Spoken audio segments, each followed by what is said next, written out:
To delete a receiving account in Payoneer, follow these steps carefully.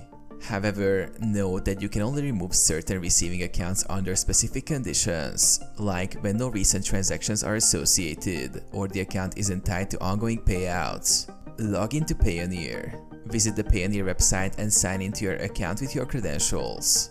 Access Bank Account section. Navigate to Settings from the top menu.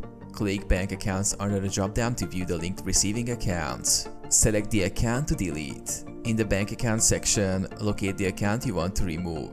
Make sure that this account is not linked to any pending payouts or recent transactions. Initiate deletion. If eligible, click the three dots next to the account and select Remove or Delete.